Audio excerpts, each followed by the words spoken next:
Be encouraged, be moved, and be inspired. You're watching On the Spot with your host, Sebastiansidi. Hey everybody, this is Sebastiansidi and you're watching On the Spot. And today I have the president of Temecula Valley Lexus and Toyota, Mr. Tom Rudnai. How's it going? Good, Sebastian. How you doing? Good, man. Thanks for being here. My pleasure. So the community, as we all know, has been very excited about the new Lexus dealership that opened up recently. Tell us about that. Well, we opened up February 22nd, 2022. So we recently had our 1-year anniversary, and it's been fantastic. I mean, you know, it's a brand new store, so we had 0 units in operation, meaning that we had no customer base. Right. So, but there was a lot of Lexus owners in the Temecula Valley and surrounding communities. So it was a long time coming. It was about a year process. Yeah. It took a long time. So they took basically all the applications, they went through them. They narrowed it down to 30, and then the 30 had to fill out another application, basically with a business plan, and that took several months for them to go through those, and then they narrowed it down to 10, and then they did actually in-store interviews. So they went to your existing dealership, whatever you had, looked at your operations, had another interview with the executive team, and then they narrowed that down to 3. And then we were awarded the point, and we built we own the land already, which was a big plus for us. Sure. And then it took about another 15 months to build the dealership, and then we finally opened up. So it's been very exciting. Yeah, and you had one hell of a ribbon cutting and grand opening celebration as well. It was packed. We had a lot of people at the ribbon cutting, which was fantastic, and we had a phenomenal grand opening, which you were a part of. So we thank you for that. Sure. Thanks for having us there. Oh, absolutely our pleasure. So how did you get started in the automotive industry? I actually moved to Southern California from Toronto, Canada. Okay. And my intention was to move out here to be a football player and a marine biologist. So I wanted to play football. Wow. And I was a swimmer growing up in Toronto, Canada. I swam with actually the Olympic team. I was young. I was 11 years old, but I was training with the Olympic team. And did very well as a swimmer, and played football in high school, and was a really good football player. I played for, back then was called the Junior Argonauts, which is the Toronto Argonauts in the CFL. They had a junior team with high school and college players, and there was only 2 high school. I was one of the 2 high school players. So I moved out west, went to San Diego State, was a wide receiver. I was a quarterback turned wide receiver, but you know, I was 5'10 and a half, 155 pounds, soaking wet, and San Diego State had a lot of wide receivers that all went to the NFL. They were first rounders, so I knew I didn't have an opportunity to play pro football just because of my size. Right. And so I was a biology major, and I was going to be a marine biologist. So I wanted to be around water, but I was putting myself through school as a foreign student. And I was running out of money. So I ended up meeting this girl as a good friend of mine. Her dad was the owner of Pacific Nissan in San Diego. And I was 2 years into college, and I was running out of money, so I needed to take a semester off to make money so I can pay for my next semester. Right. So I ended up working at this car dealership, and my first month I was their top salesperson, did really well, made more money than anybody I knew, including my parents' friends, right. And my parents, and I figured I could only get better at this. Sure. So I stuck with it, made enough money. I was going to go back to college, but then I started doing really well. So I decided, you know, I'm not going to go back to college right now. I'm going to make some money. And then I talked to the dean at Scripps Institute of Oceanography. And the dean told me that, listen, there's not a lot of jobs and there's really no money in marine biology or oceanography. And I decided at that point, maybe that's not the career I want, because I didn't like living literally month to month. Right, who does? So I moved back to LA. I got a job at Toyota Cerritos. And in my second month, which was my 8th month in the car business, I was their top salesperson, sold almost 40 cars, doubled my income moving to LA. And now I'm making more money than anybody I ever knew. Right. So I'm going, I could only get better at this. So I felt like I could really excel in this business. But I didn't want to be a salesperson all my life. So I sold cars for a while, and then I got an opportunity to get into management. and I like managing people, and I like managing the processes, and I'm a very competitive person. So, we're always competing against other dealerships, other manufacturers, and I love that part about it. And every day was different. You got to meet a lot of very interesting people, and you're helping people out.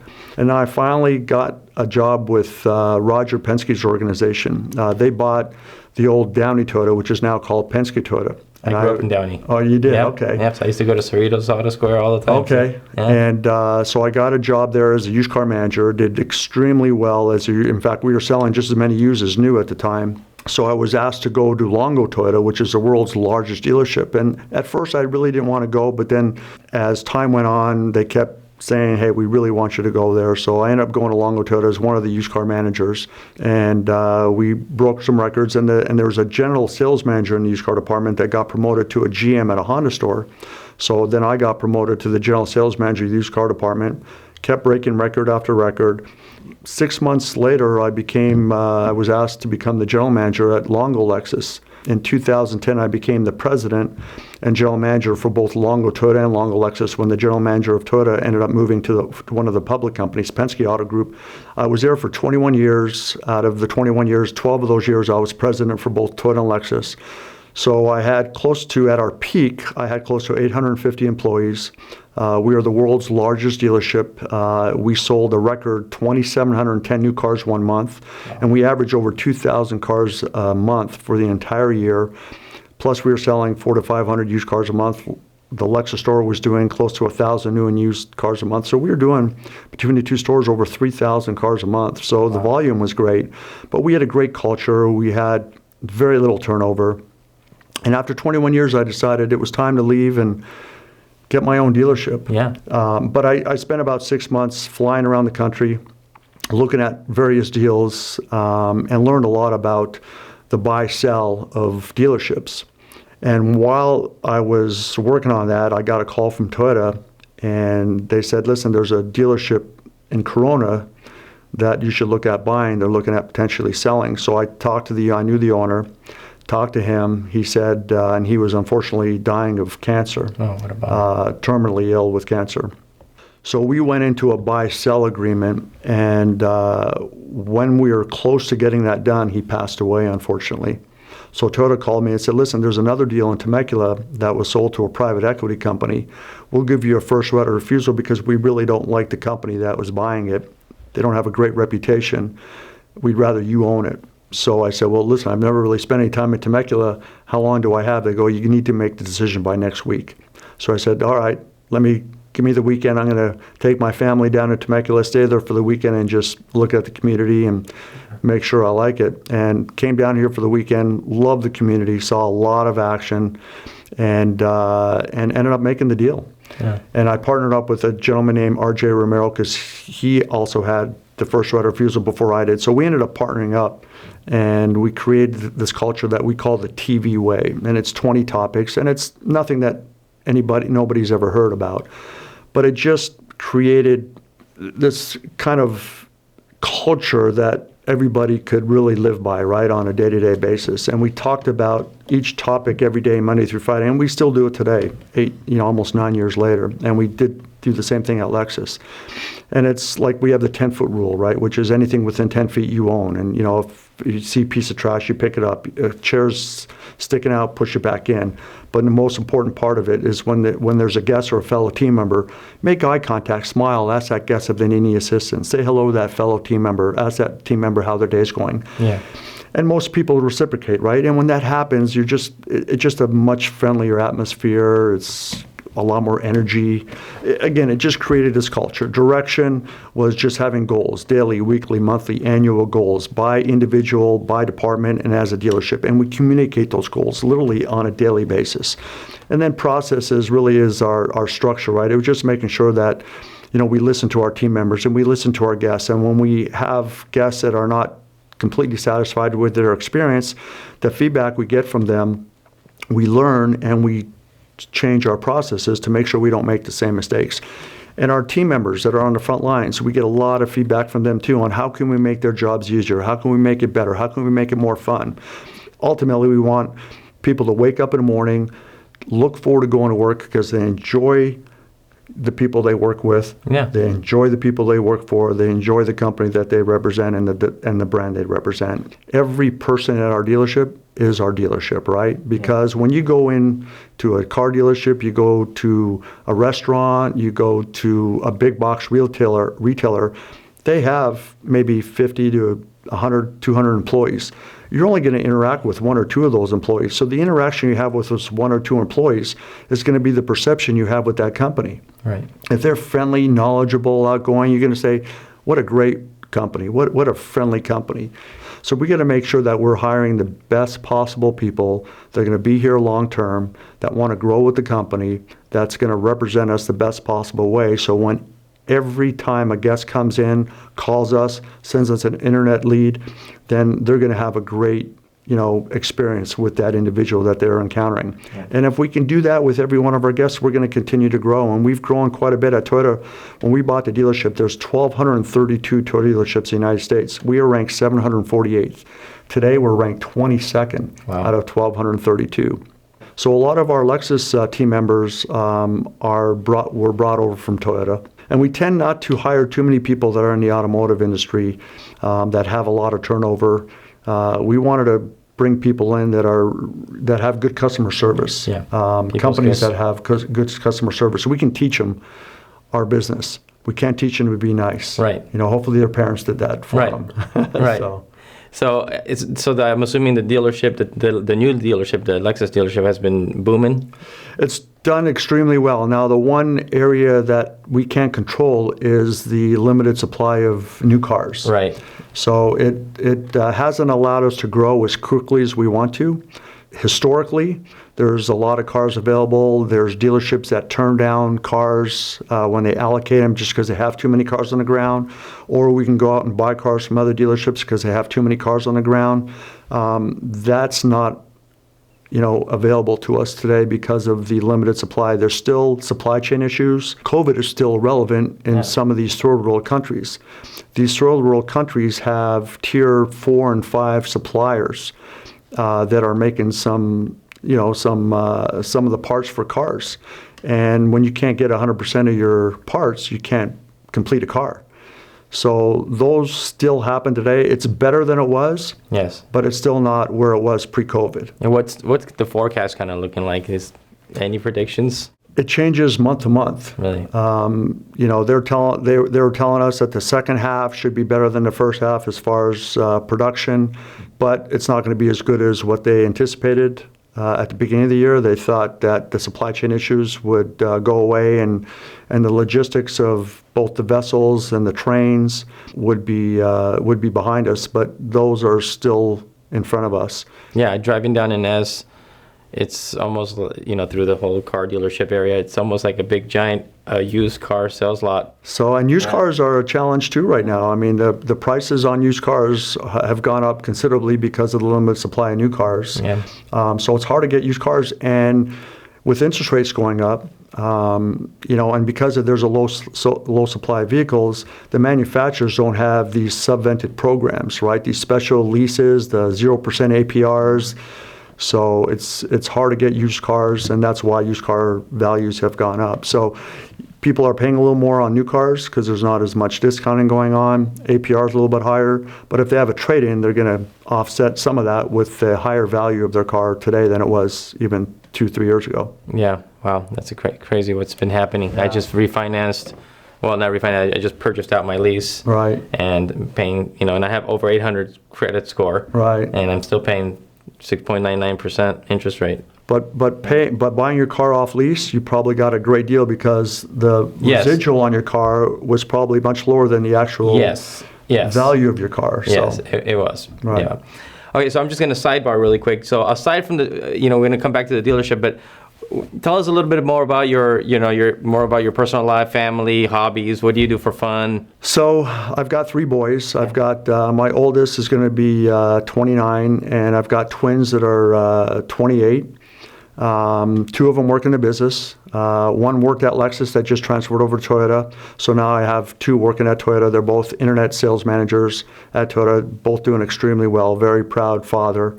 My third son just moved recently to Montana. He was in the music industry.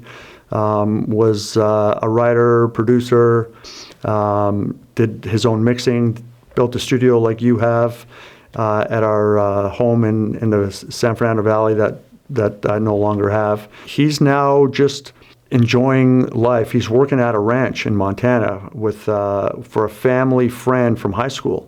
They have a big ranch in Montana, so he's out there loving life, loves nature, loves going on hikes. 3 great kids. You know, they're good people. They got big hearts. So, you know, and we're very close. Very so cool. got a great relationship with them. Myself, you know, I love living in Murrieta. I live at Bear Creek. I'm a big golfer. Okay. That's a beautiful area. Great area. I love playing golf. So I get to now that it's daylight savings time again, I get to play 9 holes after work. Haven't played 18 yet, but hopefully I'll get in 18 here soon. As it stays lighter later, Yes. I can play a little bit more golf. I'm a huge sports fan. I grew up playing all the sports. I'm a huge hockey fan from Toronto. I'm a huge Laker fan, but I love all sports. And if I'm not mistaken, you have a lot of cool memorabilia in your office. I do. You know, I race cars, and I still love racing cars as a hobby. Go to the track and, you know, take a car out there and run on the track and just taking a car to the limit. I love taking a day and just driving cars to the ultimate limit. Going around corners as fast as that car could possibly go around a corner is pretty fulfilling. At your last event, now it makes sense. You were like a little kid. You had the model car, and you were getting that autograph by all the professional drivers, and you were just like a little kid. You were like, you seemed so happy, and now it makes sense how how passionate you are about racing. Absolutely. So that was a great event, by the way. So it was a great event. We had a lot of people there, and we're a good luck charm because that was actually Vassar Sullivan's first win. Was Long Beach, which was that weekend. Yes. So that was they've got many podium finishes, but they never got a victory. So that was their first ever win. Yeah, I tuned in on that one. Yep. And then Kyle Kirkwood is one of their drivers for their endurance races. Kyle races Indy cars. Kyle got his first win in IndyCar on the Sunday at Long Beach Grand Prix.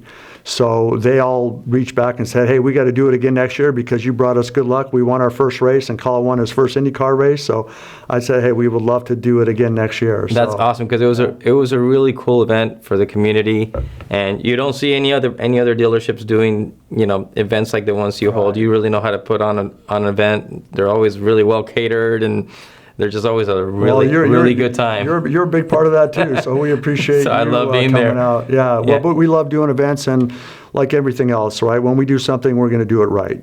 All right. Is there anything else that you'd like to add as far as anything you want the community to know about both Toyota or Lexus or yourself? The beauty about the Lexus dealership right now is you can come in and service your car and not wait at all. There's no appointment necessary. You can come in. We're going to take care of you right away. We have Lexus loaner cars. You can come in, get your Lexus loaner car on any major service and enjoy your day. Come back when the car's ready. We have complimentary car washes. If you want to stay at the dealership, it's a beautiful dealership with a great lounge. We have a lot of nice amenities. You can watch your car being serviced because we have floor-to-ceiling glass into our shop where you can actually see the tech work on your car. In fact, our technicians do a video at Lexus before they start working on your car. They actually take a video, they introduce themselves, they show you all your tires, your brakes, your wear, what you have, what you need. So it's fully transparent, right? And that's one of the things that we always want to do at both of our dealerships is have complete transparency to make the guests a lot more comfortable because you're going to do business with people you like and trust. Very cool. Very cool. Well, the community is super excited to have the new dealership, and of course, we love having Toyota, and congratulations on all your success. Thank you Thanks very for much. all the great information. This is going to be very, very helpful for the community to hear. Absolutely. And it's been awesome. Thanks, Tom. Sebastian, thank you for having me. Thank you. This has been great. Thanks. All right, so thank you for watching On the Spot. Make sure to visit the Temecula Valley Lexus and Toyota, and we'll see you guys next time. Would you like to be a guest on the show? If you do, contact us today. We would love to hear your story and help you promote your passion. Be sure to also contact us for advertising opportunities. Thanks for watching. Till next time.